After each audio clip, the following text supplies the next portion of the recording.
Nakikita ko lang dati ito sa mga vlog at Facebook at nai-feature na rin sa KMJS.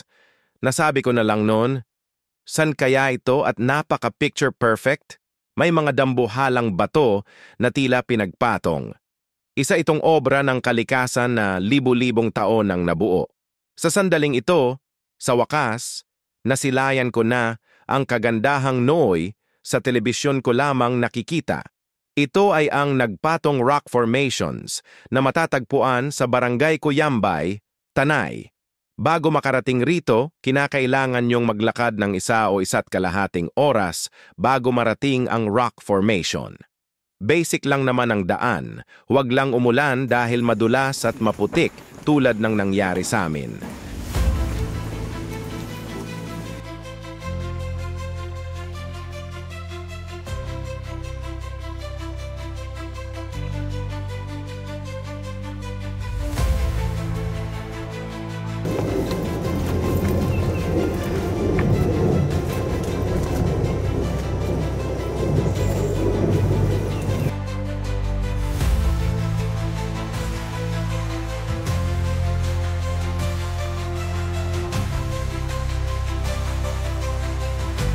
Kailangan niyong mag-register muna sa barangay at doon ay bibigyan kayo ng isang tour guide sa bawat 5 katao. 750 naman ang halaga nito kasama na ang isa pang atraksyon na inyong pupuntahan. Mamimili kayo kung Tungtong Falls o Mount Masunki. Kailangan niyo ring magbayad ng 100 piso para sa registration fee at additional 50 piso bawat isa bago umakyat sa mismong rock formation. Hindi naman mahirap ang trek ngunit ang totoong challenge ay ang pag-akyat at pagbaba sa mismong nagpatong rock. Mahangin sa taas at kapag umulan ay madulas. Bangin ang babagsakan, kaya doble ingat. Magsuot ng sapatos at proper gear.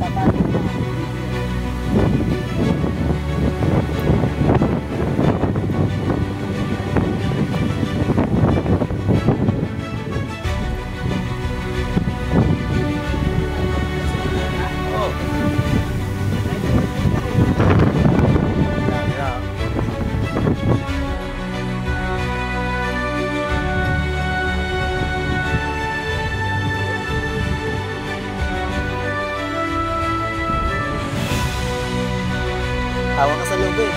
Plus. Dapat hindi man.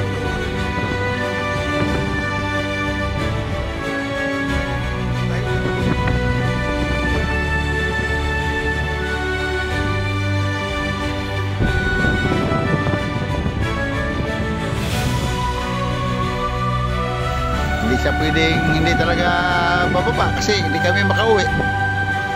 Kaya kailangan talagang ano. Yan. Yan guys, oh. Kita mo, may alalay kami sa gilid guys, oh.